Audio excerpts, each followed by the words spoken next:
Why, hello there, ghoulies. Thank you for coming back and listening to us babble into your earlobes about some sick, twisted shenanigans. We just wanted to shout out a friendly reminder to send us your case suggestions to contact us at cheeseforthoughtpodcast.com.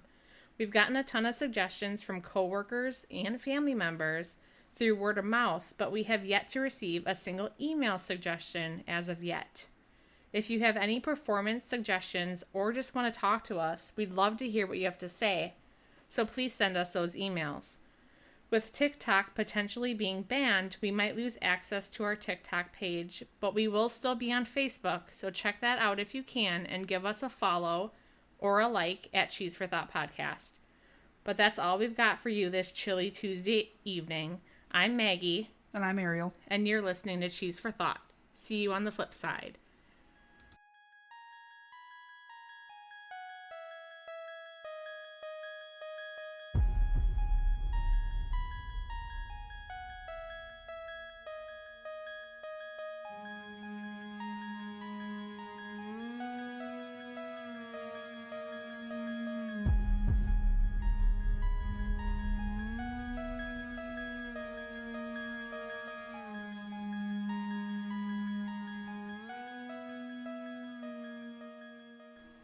All right, let's pick this thing up from where we left off last week.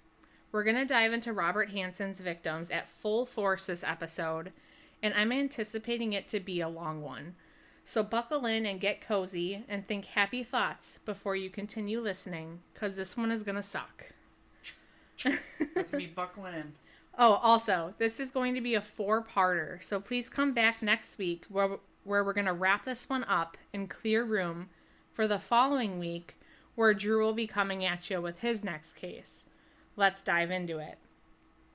On December 22nd, 1971, Celia Beth Van Zanten decided to make a run to the supermarket a few blocks away from her home on Kinnick Avenue near Northern Lights Boulevard before they closed for the night. Sometime around 8:45, one of her neighbors on Northern Lights Boulevard saw her heading towards the store, but that was the last time she'd be seen alive. She never returned home that night. Now, Celia lived with her 3 older brothers at the time. Their parents had a home for their kids to all move out to once they turned of legal age, so they could live alone as an adult while still having each other and their parents close by should they need anything. That's kind of nice. Yeah, I know. Yeah, I that's wish. A nice setup, yeah. I freaking wish. Their parents lived in their own home on the north side of town. So for the first 2 days she was missing, her brothers thought she'd gone to their parents' house without mentioning where she was going. After some frantic conversations amongst the family, she was reported missing to the police on Christmas Eve. So they wasted no time. They reported her missing. They're like, all right, she's not with the parents. Something's wrong. Right. It sucks that it took those 2 days, though. Yeah. Her body was found on Christmas Day. So he wasted no time. Yeah, so she was reported missing on Christmas Eve and found on Christmas Day. Oh, man. Yeah. So sometime between 8:45, the night of December 22nd, and discovering her body on Christmas Day, Celia had been abducted, bound at the wrists, sexually assaulted, cut across the chest with a hunting knife, and dumped into a ravine in Chakugach State Park, still alive. Still alive? It's Chugach. Yeah, sorry. I just want to make sure I said that right. Yeah, so she was still alive. Oh, my God. She was thrown into the ravine while she was still alive. Yeah, that's horrible. Oh, my God. Oh, yeah. If she'd been discovered sooner, then she would have survived. That makes it even worse. I know. So if her brothers would have not assumed that she was with the parents. Which, of course, we can't blame them for thinking that. But... Exactly, because you don't... Why would you think anything bad's going to happen? Yeah, right. Especially in Alaska. Right. That's horrible. And the thing, too, that they found this on Christmas Day. What a horrible thing to happen for the family. My God. I know. It's like, we just passed Christmas. This is... Yeah, that's horrible. Could you imagine that being your Christmas? No. And then to find out, too, like, oh, yeah, if you would have called, a couple hours earlier, she would have been alive. That's right. Like, yeah, because a whole 2 days had gone unaccounted for. Because I'm sure he did kill her the 22nd or 23rd. So there's a lot of just unaccounted time. God. Where, yeah. Okay, but with her hands bound together, she had no way of climbing out and escaping the hole in the ground. And without anyone realizing she'd been gone for 2 whole days, the elements had plenty of time to make their mark on her. So sometime within the first 24 hours of her being dumped into the ravine, she died of exposure to the elements. Just because it's so cold. Yeah. Yeah. And then there's a lot of wildlife, too. And we'll see that in a lot of these other victims. There was forensic evidence that in spite of the violence she suffered, she had continued trying to escape from the ravine for as long as she was capable of moving. That's devastating. I have chills right now. That is so sad. Her body was marked by her failed attempts. She had scratch marks that were filled with dirt, stone fragments, and ice. I know. God, I can't even imagine what she was thinking. Oh, I know. It's gut punching. Celia Beth Van Zanten was only 18 years old when she died at the hands of Robert Hansen. Yeah. So Robert committed this brutal crime just 3 days after raping a prostitute and 5 days after his attempted rape of a housewife. These are the 2 incidents that were mentioned at the end of part 2. Yeah, I was going to say, the prostitute rang a couple bells. Just to, give you guys a timeline as wow, okay, this was not very... Right, so when I said he had already done something else, this is the something else. Oh, this is the something else, okay. Yeah, so that was it. The summer of 1972 was the summer that Darla and the kids stayed home for the season. During this time, Robert developed a sense of paranoia. He'd still go out hunting and continued working at the bakery, but with the remainder of his time, he'd spend with his wife and children, trying to convince them that he was reformed and could be trusted to be alone again. They attended church regularly as a family, even though Darla saw that Robert wasn't getting the peace of mind from attending services that she had been. Robert kept his head down throughout the winter and stayed on the straight and narrow. So when the summer of 1973 came around, Darla felt confident about leaving Robert to his own devices. Darla felt in her heart that Robert made a mistake, and he made amends with it. She also ensured that Robert was satisfied with his life before she booked a flight for her and the kids to head back down to Arkansas. Unfortunately, Darla gave him the benefit of the doubt, and he was not deserving. In no way am I blaming Darla here. I just wanted to clear the air. I honestly think she's an amazing mother and wife, especially sticking by Robert after everything. Yeah, right. Darla is one bad bee, but if we would go back in time and see what would have happened had she and the kids stayed home, I'd hope it wasn't what we're about to dive into. On July 7th, 1973, Megan Siobhan Emmerich vanished from Seward, Alaska. She was only 17 years old at the time. She had been attending boarding school in the area and was last seen doing laundry in her dormitory by her peers. Not so coincidentally, Robert Hansen was in Seward the day Megan went missing. Unfortunately, no one saw the 2 interact at any point during the day, so he got away with it for the time being. Okay. The school assumed Megan simply left early to return home for summer break, but her roommate didn't buy into that, even in the slightest. After all, Megan left behind all of her belongings and her only form of identification. So her roommate decided to take matters into her own hands, since the school administration was intent on ignoring the fact that one of their students had disappeared. Megan's roommate searched for 3 whole days before she eventually gave in and contacted the police to inform them of her absence. Now that is a true friend. Yeah. Great roommate. If I ever go away to college, please give me one like her. If I don't hear from me within 12 hours, I'm like, oh God. Copy and paste her into my life, please. No trace of Megan has ever been found to this day, but investigators are convinced she is one of Robert's victims. Oh, so they don't know for sure yet? No. She's never been found.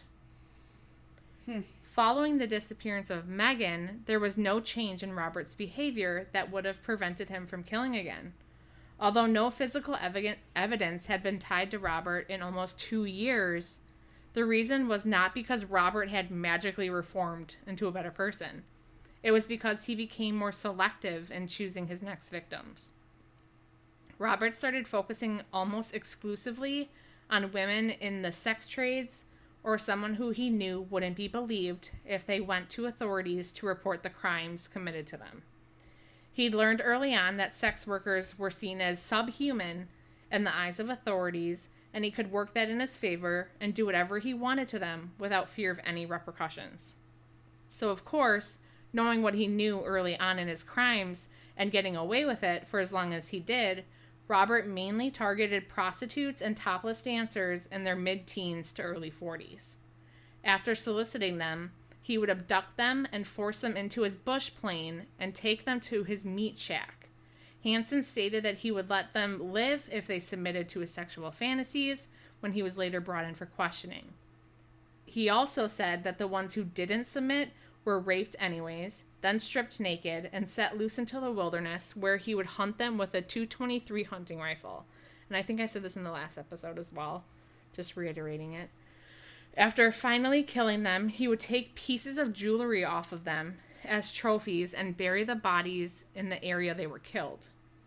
He then marked the burial sites on a map that he kept with him. The women he didn't kill would be raped and forced into having oral sex with him or sexually assaulted with the handles of hammers and broomsticks. Oh my God. Sticking solely to sex workers only satisfied Robert for so long. So there was some people that survived him. There's one survivor. Okay. That's just sick. Imagine that game. And that's going to be in the next, that's how he's caught. It kind of ties in. There are people where he does just, I shouldn't say that there's only one that makes it.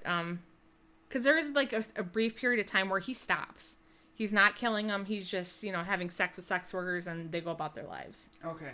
Probably not knowing who he is, what he did. Exactly. But yeah, that's just insane. Imagine that. Like, you go through this heinous thing, having to get raped and all this, and then you're running outside naked and he's literally hunting you with a gun. That's just, that's insane. That's insane. Like, how? How did it escalate from, breaking into a woman's house to rape her to this? Yeah. Like, it's like his crazy. obsession got, like, the best of... I can't even imagine this. I can't either. On July 15th, 1975, Robert found his next victim, Mary Thill, who was a housewife in Seward. One of Mary's friends picked her up from her home to drop her off to run some errands in town. Sometime between 1 and 2 that afternoon, a mutual friend of the two women spotted Mary by the waterfall that flowed past Lowell Point Road. This sighting was the last time that Mary was ever seen alive. It, by all appearances, was as if she vanished without a trace. Coincidentally enough, Robert was in Seward that day, and some sources do say that Robert confessed to the abduction and murder of Mary. Although her body was never recovered, and no recording of admission of guilt exists, there is a little black X on Robert's map next to Resurrection Bay, where her body was allegedly dumped. So, that's victim number 2. So here we are again, where he's flying under the radar, and it's giving Robert the confidence to repeatedly do what he has been without fear of consequences. At this point, Robert is completely oblivious as to how to manage himself in a proper fashion. The bipolar disorder that he'd been diagnosed with after his first prison sentence had shined through once again, causing him to have erratic behavior. Robert attempted to walk out of a hardware store with a chainsaw without paying for it. And when he was stopped by staff, he was confused and continued to push his way past them until the police showed up and took him into custody. When asked about the theft, he had nothing to say about it. And when his episode was over, he actually even forgot about the attempted theft entirely. Yeah. That's interesting. In his mind, it didn't even happen. That's interesting. Yeah. Isn't it? Like, how the hell does that even happen? After this incident, he was sentenced to 5 years in prison. So now, not only is he getting away with rape and murder with a faint slap on the wrist, but he's only doing time for petty crime, which of course is only making the gears in his head spin and spin, and we all know what he's going to fall back into once he's released. And of course, as history always repeats itself, he was released rather quickly. God, I knew you were going to say that. Yeah, I knew it. And served nowhere near 5 years, because while he was behind bars, it was very apparent to medical staff that he wasn't mentally stable during his petty theft. Okay, so I'm hoping this is where we get some good news. If they know that he's not mentally right, come on! I'm so sorry. I'm going to crush you. Okay, and the medical personnel felt that an injustice, this is crazy. For the love of Pete. An injustice had been carried out, so they contacted Robert's lawyer, who then made an appeal to the Supreme I don't know what's happening. I'm having a stroke. Crunchwrap Supreme, Yeah, folks. that sounds great. To the Supreme Court of Alaska, arguing that Robert's sentence was unjust on the bias that he was not responsible for his actions at the time of his crime. No, so you're saying they're helping him? Oh, yeah, no. For sure. Yeah, and this played out exactly how we both wished it wouldn't have. Robert was released on the condition that he would continue to seek treatment for his mental illness. No, this is not at all how I thought that was going to go. I didn't want it to go that way. But I had a feeling it was going to, but... All right, and for the year that followed, Robert did take his medication and see the doctor as he was told to upon his release, but after a while, he hated how, quote-unquote, normal he felt and stopped all of it cold turkey. He hated how normal he felt. Right. So he stopped his medicine, stopped going to the doctor. Great. So this is not going to be good. No. In July 1980, electricians found a badly decomposed body in a shallow grave buried alongside a set of power lines that stretched down South Eklutna Lake Road approximately a year after her death. So a whole year after she had died. Most of her remains were non-existent by the time she was discovered. I'm going to say, especially with those conditions, too. Yeah. Wild animals had eaten away at her corpse, removing most of the front half of her body. Unfortunately, dental records weren't going to help identify her because a bear or wolf had eaten away the majority of her face. Oh, God. I know. Horrific. The only incriminating evidence that they had to rule this as a murder was that she had a stab wound in her back. Okay. When Robert was later questioned, he claimed to have no recollection of who she was. She had been either a topless dancer or prostitute that he paid to get into his car with him around the time he had stopped taking his medication. Now this is all according to Robert. I was going to say, do we believe him? Do we not? I don't know. I don't know if she was a topless dancer because he was doing stuff to women who weren't in these trades. So it's like, I don't know. And we can't trust this guy, so his word means shit. Right, and then the next thing he said is, this is the first woman who he murdered. Okay. Yeah, according to Robert, this was the very first woman he had murdered. Which is a lie. They think it's a lie because a lot of stuff happened prior to this. Okay. So, to take his word with a grain of salt, I suppose. Events of her murder had played out much like they had with all of his other rape victims throughout the years. He'd promised her money in exchange for oral sex to get her into his vehicle. She got into his car, where he then told her he'd be taking her to his house, but after no time at all, she'd realized that they'd left Anchorage. He tried to calm her down by saying he lived further out in a cabin and that they had a little bit longer to go. At this point, he pulled out his knife and told her that she was to do exactly as he said if she didn't want to get hurt. Okay. It is possible that if events had played out the way Robert intended, then what happened next may not have occurred. So as they were passing through a muddy section on an isolated road, the truck got stuck. Robert then made her get out of the car and help him. Okay. She took this as her chance to escape him. Yes, okay, so she's trying to run. So if this wouldn't have happened, I don't know if what comes next would have happened. At this point, Robert pulls out his knife on her, and she was brave enough to fight back. She scratched his face with her nails and elbowed him in the arm that was trying to grab her. She then stumbled over the mud and grass and rolled herself onto her feet to flee. The second she turned to take off, the blade sank into her back. He then took her somewhere quiet, far away from any eyewitnesses, and raped her.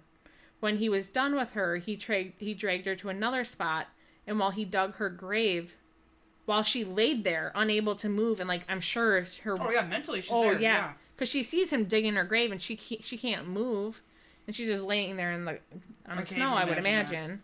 That. Oh, my God. Right. And then I said, I can only imagine what she was what was going on through her head. Absolutely devastating to just even, put yourself in her body. And to know that you're going to die. You literally cannot do anything about it. You're stabbed in the back. You're bleeding out. Yeah. And then he buried her alive.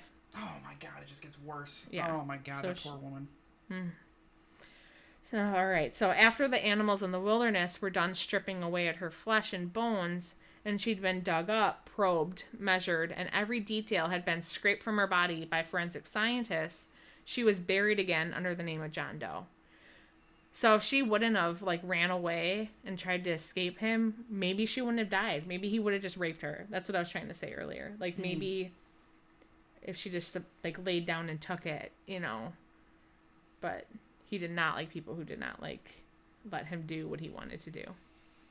He's sick. Yeah, so Jane Doe is what she was named as. Because so they don't know who this is. I'll get into it. So the locals and press dubbed her as Eklutna Annie, naming her after the lake she'd been buried beside. Okay.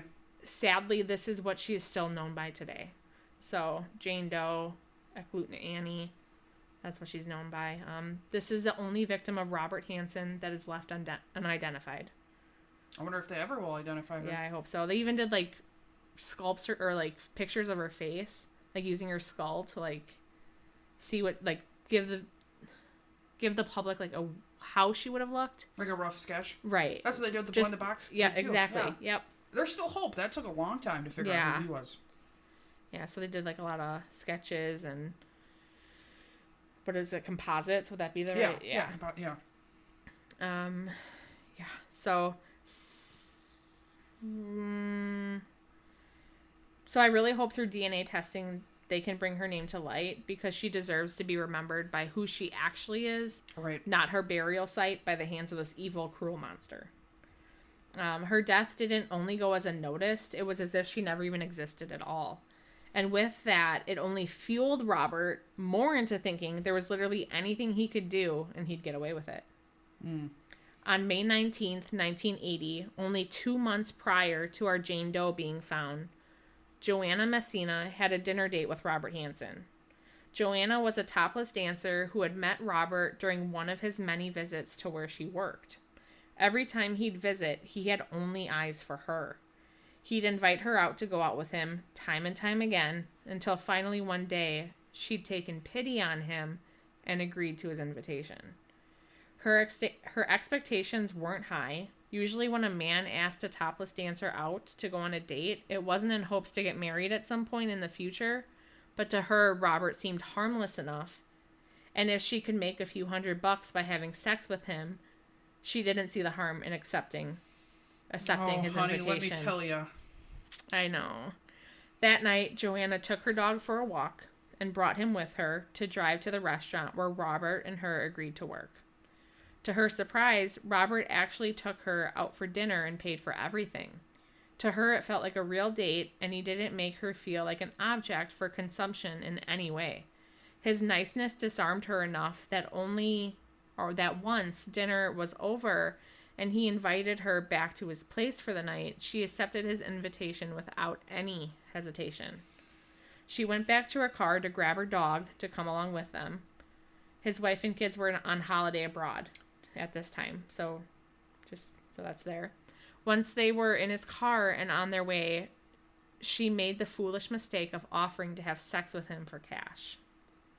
If Joanna had continued to act as if everything was a normal first date, then maybe things would have turned out differently. Okay. The second she offered herself for cash seemed to be the turning point for Robert. He obviously knew who she was and what she was when he first approached her, but with her offer, he suddenly became quiet, and when she made further advances, it only seemed to irritate him more than anything. The air in the car became chilling, and after a few minutes of driving, it became clear to her that he was taking her out of town. She demanded that he stop the car, and he refused. There was nothing she could do to save herself. She didn't want to jump out of a moving car and abandon her dog with this vile creature.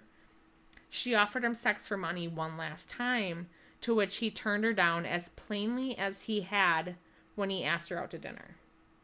They made their way out to Snow River, which was far from town and the safety of civilization.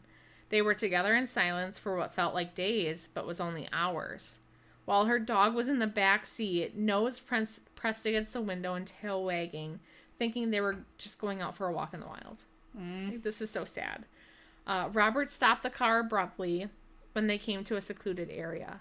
No landmarks or street signs gave any indication as to where they were. Robert then reached past her, which made her flinch her legs away from him. He opened the glove box and pulled out a .22 caliber revolver. It's unknown as to whether she ran at the sight of the gun or if he forced her out of the vehicle at gunpoint before demanding her to run for her life.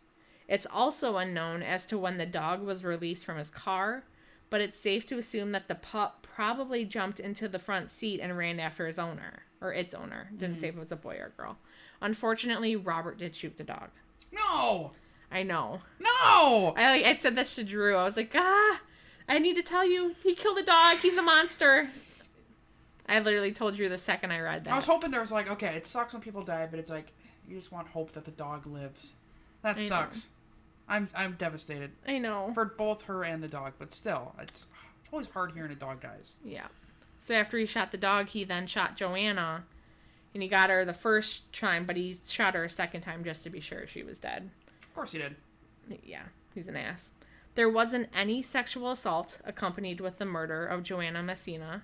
So this is like a first, right? Yeah, this is what made her murder stand out from all the others. He didn't kill her to cover up a rape. He killed her simply because he could. She was a prostitute, and he knew he could do anything he wanted to a prostitute. Her belongings and dog were tossed into the woods as if they were nothing. Joanna was dragged to a gravel pit nearby and tossed over the walkway along the cliff top to tumble and lay limp on a heap of gravel at the bottom. He then deliberately kicked up gravel to spill down on her to conceal her from sight. Robert then tossed the pistol into Snow River and went about his life as if none of it ever happened. How does someone do that? Like, how can you just pretend like none of what you just did? I don't know. Even continues. Like, I just like think about that, and it's like you hear that all the time. Like, these people do these crimes, and they just are able to go back to work and go back to their family and not even picturing what they just did or remembering what they did. It's like, how? I couldn't live with myself. I know. Way. How do you separate yourself so far from killing somebody else? I don't know. But that would like ruin me. Yeah, me too. My entire day, everything. It would just, it would not be the same. I wouldn't be the same. No way. By the time Joanna's remains were discovered, wildlife had eviscerated her body, leaving little trace of her identity and cause of death. Within a month, Robert had an itch to find his next victim. On June 28th, Roxanne Eastland told her boyfriend that she was meeting up with a man on 4th Avenue. It was within walking distance from the motel they were staying at the time. The couple had only lived there for 2 weeks while the boyfriend's job details were being figured out. The couple was looking for another place to live that wouldn't be so overpriced due to the local inflation. Roxanne never got the chance to find a comforting new home, and her body has yet to be discovered to this day. The only reason that we know Robert was involved in her murder is because he confessed to it, even though there was no evidence connecting him to her at all. Were you going to say something? Yeah, I didn't know if this said it. So was she meeting him because she thought he had a place for them to live? Or it didn't say. I'm just curious why she would even meet up with him and why the boyfriend would be cool with that. I thought maybe he was impersonating like being a landlord and she was going to come check out a place that he had or something, and that's how she met him, or... Yeah, I don't know. Maybe I can look into that and figure it out for next episode. So that's crazy. And like they never even brought it to his attention. He just flat out admitted that he did it. And they're like, oh, okay. Yeah, he admitted to it. Which is very odd.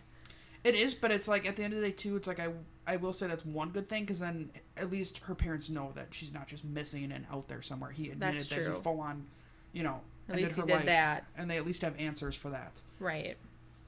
Granted, it doesn't make it okay what he did, and they don't get any closure of having her body back home or anything, but it's like at least they're not sitting here wondering what if, and... Right. They know what happened. Right. There's good reason to believe that Roxanne was the first rape victim that Robert deliberately released afterwards for him to hunt. The previous murder of Joanna Messina and her dog must have planted the seeds in his mind to turn his sick, evil ways into a sport. So this is, unfortunately, the dog and Joanna is like thought to be why he hunted women naked. Like he got something out of that experience to want to keep reliving it. So that's why Roxanne is thought to be the first one to go through this. Okay. On July 10th, 28-year-old Malai Larson was reported missing. Almost nothing is known about what happened to her, and it'd be 3 long years before her body was discovered, discarded into a parking lot as if she were trash that Robert tossed out of his car window before driving off. Unfortunately, there wasn't enough left of her remains for forensics to confirm whether or not Robert hunted her the same way that he had Roxanne Eastland, but given his patterns of behavior, it seemed likely to be the case. For a few months, nothing tied Robert to any more killings, but by September 6, he resorted back to his old hunting grounds. Lisa Futrell was his next victim. She was 41 years old at the time. She differed from all of the others because of her age. I was just going to say, yeah, she's a little bit older than all of them. Up until this point, he had typically gone after teenage girls or women in their early 20s. Robert met Lisa at a nightclub in Anchorage where she worked. Robert asked her to join him after her shift was over, and she did take him up on his offer. So he's got some sort of charm here. Oh, yeah. Did you see pictures of him? I actually have not. He's not bad looking. I have not. I was going to do it, I think, after the last episode, because I didn't want to see anything crazy pop up. Oh, yeah, that's true. Yeah, and so I'm trying to hold off, but... Like, he's not horrible looking. The fact that all these girls are like, oh, yeah, whatever. It's like they, like, completely let go of their gut feeling. Like, yeah, he seems normal. Okay. Yeah, and I probably would have thought the same thing, honestly. Like, he's not... You look at him and there's like no red flags go off in your brain. So nothing about him looks like, okay, this guy's weird. Yeah. He looks like a completely normal guy. No. Well, you gotta find his younger pictures too, because like his prison pictures are probably weird, but... Yeah, that makes sense. But like what he looked like when this was happening. Yeah. He's not bad. To no surprise at all, considering his terrible past, she never showed up to her shift the next day or back home to her roommates. And I can't just assume that she just quit her job randomly because she thought the job sucked? No, and then wanted to be homeless. Okay, you're right. I'm getting a little too hopeful here. No, unfortunately. Her roommates called the police and reported her missing. Her body wouldn't be uncovered for another 4 years after the report was made. And of course, I'm sure we're all sensing a pattern here.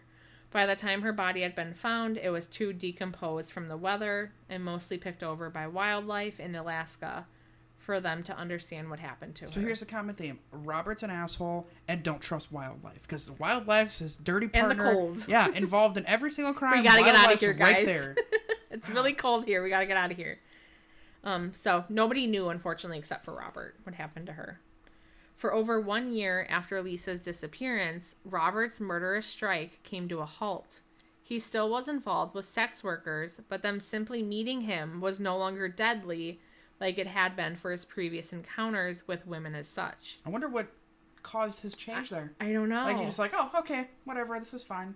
Like was the family home? Like, I know, I was wondering the same thing. Or, like, is it, like, something with his mental disorders, too? Did something just change? Was he back on meds? Yeah, right, that's interesting.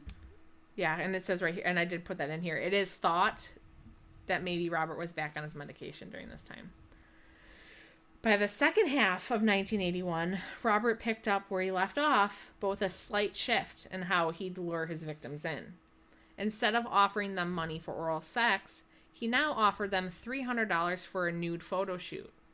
The session was, of course, entirely false, and Robert didn't even bother to bring a camera to these sessions. His intent was clearly to rape and murder so he could use the same stack of cash over and over again. Oh, it's definitely a shoot going on here. It's not a photo shoot, though. No. It's sad. Yeah. Sherry Morrow was the first to fall for his sly arrangement. She was a 23-year-old topless dancer in Anchorage. On November 17th, 1981, she headed out to meet Robert after telling her friends about his proposal to earn a quick $300. This would be the last time she'd be seen alive.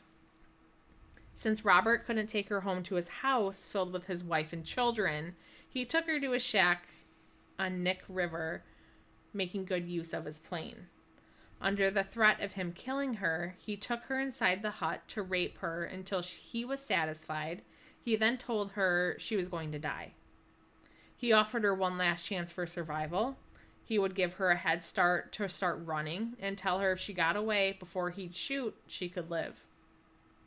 He then pulled out his hunting rifle as he spoke, checking it over, ensuring it was in working condition, and the second she'd reach for her clothes, he gestured her to the door with his rifle. So not only did she have to run home through the frozen air, but she had to do it naked. And of course, he has this sick grin on his face the entire time, and I'm certain it's getting him off at this point. This guy pisses me off. Oh, I know. Sherry didn't make it far. 3 gunshot wounds were found on her body, along with the casings, when it was discovered the next year in a shallow grave. He did clothe his victims back up prior to burying them, which is interesting to me. Yeah, why would he care at the end? I don't know. Like, I don't know if he didn't want to dispose of it in a different spot, or... That's true. It'd be more work for him, because then he'd have to, like, either find a burn pit, or if he had, like, some, like, sense of remorse, and, like, he didn't want them to be found naked. I don't know. I really don't know why. This guy makes no sense whatsoever. Yeah. Isn't that interesting? A short few weeks later, his next victim fell right into his lap. Of course, he enjoyed his experience with Sherry so much that he couldn't wait to do it again with someone else, and as quickly as possible. Andrea Altieri was a 24-year-old exotic dancer who took a taxi to Boniface Mall in Anchorage to meet a man to pose for some photographs for some money at around 11 p.m. She was spared from the hunt. After her and Robert met up at the mall, he threatened her with a pistol to instill fear and cooperation. He then blindfolded and handcuffed her before forcing her into his vehicle. He then drove them out of town to a service road near the Knik Arm Bridge, just off Palmer Highway, and found a secluded spot to begin his heinous acts. At this time, it was well past midnight and into the early morning hours. Robert kept her blindfold in place, but removed the handcuffs so he could take all of her clothes off so he could sexually assault her, and he did as he did to almost all the women before her. Unlike the other woman, Andrea fought back. She bit him and scratched at his face until she managed to get out from underneath him and flee. He took her out with a single shot to the back of her head with his .22 Browning pistol, which I'm sure angered him. This didn't play out in the manner he had hoped. In a shit mood, he then tied a duffel bag to her leg and filled it with gravel from the side of the road. Before driving her to a bridge and throwing her over into a body of water beneath, he took a fish-shaped necklace off her person to keep as a trophy like he had for most of his other victims. Her body has never been recovered. See, as soon as I hear, like, you say, like, oh yeah, these people fight back, and I'm like, yes, there's gonna be hope. Yes, there's gonna be hope. I know, and he looks scrawny. I know, and he, like, you should, like, look at pictures of him. Like, when he was, like, he looks scrawny to me. Like, how is he overtaking all these women? I just don't get it. This isn't right. This guy just, I hope he's dead now. I really hope he's fucking dead. I won't give it away. But after this incident didn't go according to plan, he took some more time off from the hunt. In May 1982, Sue Luna accepted Robert on his offer of a nude photo shoot. And just like Sherry Morrow, he took her by plane at gunpoint out to his shack by Knik River, and he hunted her with his rifle as if she were an animal when she was stripped naked and mortified. He shot her down and buried her alongside the river. A few months after this, Tamara Pedersen had last spoken to her family on August 17th, telling them over the phone that she'd been offered money to pose for some photographs. After that phone call with her family, it was as if she'd fallen off the face of the earth. No one saw or heard from her ever again. Robert Hansen was able to point out that she was buried about a half a mile from the old Knik River Bridge, which was marked on his map when he was later brought in for questioning. In February 1983, Angela Lynn Feddern was last spotted by someone who'd known her on 4th Avenue in Anchorage. She wasn't reported missing until about 3 months later in May. She was an exotic dancer at a nightclub, and she was only reported as missing because she'd been missing her shifts, and her employer informed authorities of her disappearance. 3 months, though? Wow. I know. Be, like, I don't know if she every single day, like, you coming in, you have someone to cover your shift. Right. I thought the same thing. Like, well, maybe she was in school too and like worked only like once a month or something. Yeah, that's true. That's true. Because then maybe they wouldn't know. That's the only thing I could think of. Robert took Angela to a small body of water just off of Figure 8 Lake after flying around the Gulf of Alaska with her before he'd finally killed her. This was the first and only time that Robert had traveled far to hunt and kill. but it is thought that if he was willing to travel 126 miles from his usual hunting grounds, it is very possible that there were many more women that he abducted and murdered throughout Alaska that have never been found or connected back to him. Oh, I wouldn't doubt it. Yeah, I wouldn't doubt it at all. I wouldn't either. Delynn Renee Frey was last seen in March, but wasn't reported as missing until many months after the fact because she was known to live an erratic lifestyle with a lot of travel and irregular work hours. That's like the perfect target then. I know. Oh, that's horrible. With it being that early in the year and the cold weather at its peak, the ground wasn't soft enough for Robert to properly bury her. She was discovered exposed to the elements on a sandbar in the Knik River by a pilot in August. She wasn't identified until 1989 when an Alaska state trooper recognized some of her jewelry from a case file he'd seen. She was buried as Jane Doe until this trooper was able to help in her identification. Oh, I'm glad that she finally got that labeled as her. Me too. On March 25th, Teresa Watson left the company of her friends after telling them that she had an opportunity to make $300 in exchange for a couple hours of work. Robert took Teresa to Scenic Lake before he raped and set her loose naked to run in the frigid air just to hunt her down and kill her too. Due to a recent cold spell, the ground was too frozen for him to even dig a shallow grave, so he simply just left her where she'd fallen and headed back home to be with his family. Oh, wow. So he got pretty, he's getting sloppier and sloppier. Yeah, he's getting real forward with that, too. Like, he doesn't even care. He's not even trying to hide it now. No. April 25th, exactly 1 month after Teresa, Paula Golding, who was 30 years old at the time of her death, was taken just after Malai Larson's body had been discovered. Following his normal routine, Robert offered Pamela money for her company, then drove her to the airfield, and when she wasn't willing to get into his plane with him, he pulled a gun on her and forced her into handcuffs.